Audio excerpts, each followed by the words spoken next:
Today's story is entitled The Five Chinese Brothers. Once upon a time, there were five Chinese brothers, and they all looked exactly alike. They lived with their mother in a little house not far from the sea. The first Chinese brother could swallow the sea. The second Chinese brother had an iron neck. The third Chinese brother could stretch and stretch and stretch his legs.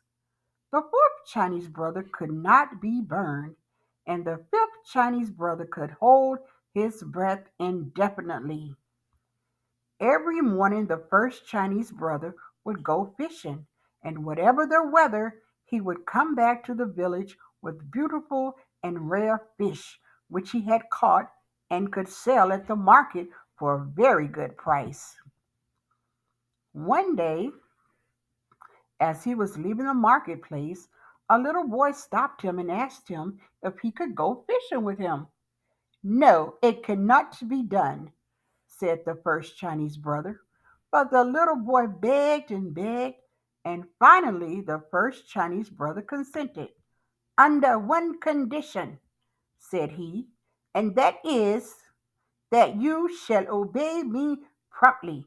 Yes, yes, the little boy promised. Early next morning, the first Chinese brother and the little boy went down to the beach. Remember, said the first Chinese brother, you must obey me promptly. When I make a sign for you to come back, you must come at once. Yes, yes, the little boy promised.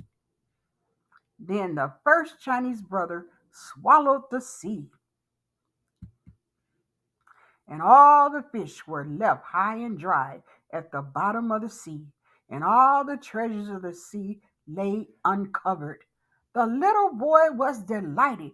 He ran here and there, stuffing his pocket with strange pebbles, extraordinary shells, and fantastic algae. Near the shore, the first Chinese brother gathered some fish while he kept holding the sea in his mouth. Presently, he grew tired. It is very hard to hold the sea, so he made a sign with his hand for the little boy to come back. The little boy saw him, but paid no attention. Mm, mm, mm, mm. The first Chinese brother made great movement with his arms that meant come back. But did the little boy care? Not a bit, and he ran further away. Then the first Chinese brother felt the sea swelling inside him, and he made desperate gestures to call the little boy back. "Mm, mm, mm." But the little boy made faces at him and fled as fast as he could.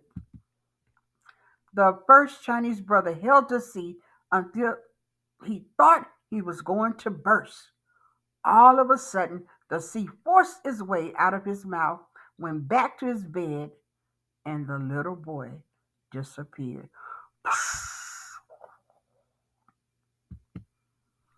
When the first Chinese brother returned to the village alone, he was arrested, put in prison, tried, and condemned to have his head cut off.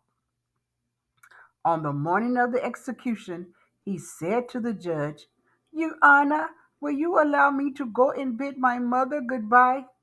It is only fair, said the judge. So the first Chinese brother went home, dun, dun, dun, dun, and the second Chinese brother came back in his place.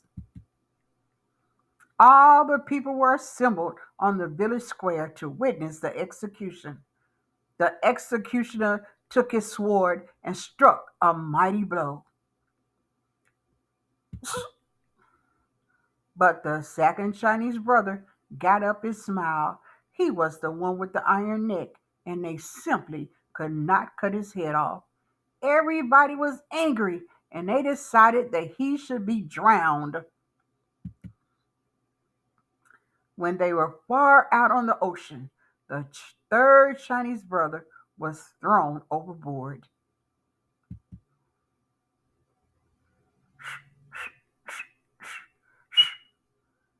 But he began to stretch and stretch and stretch his legs way down to the bottom of the sea.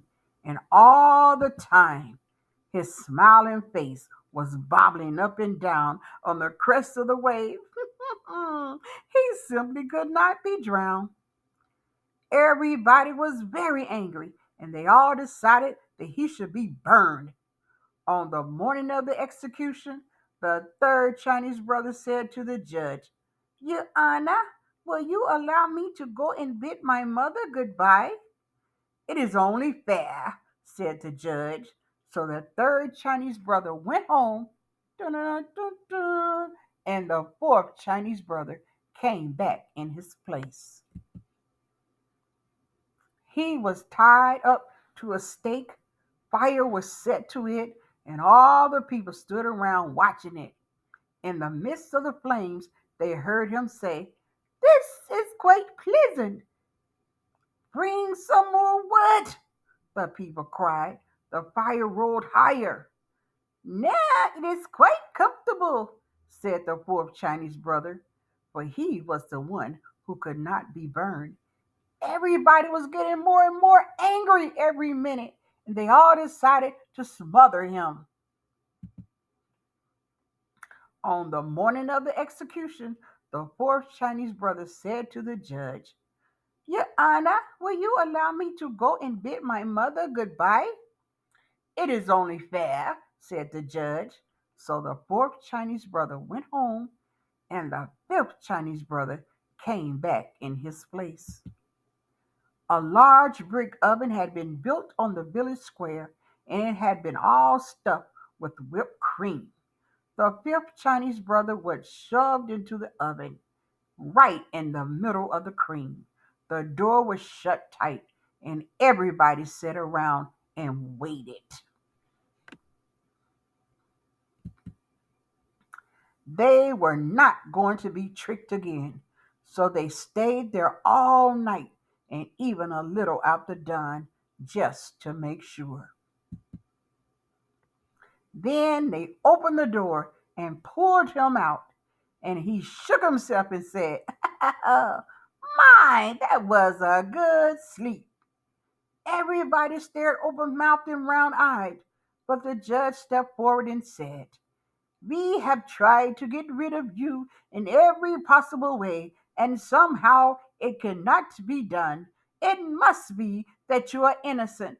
Yes, yes, shouted all the people. So they let him go, and he went home. And the five Chinese brothers and their mother all lived together happily for many years. Bong, bong, bong, bong.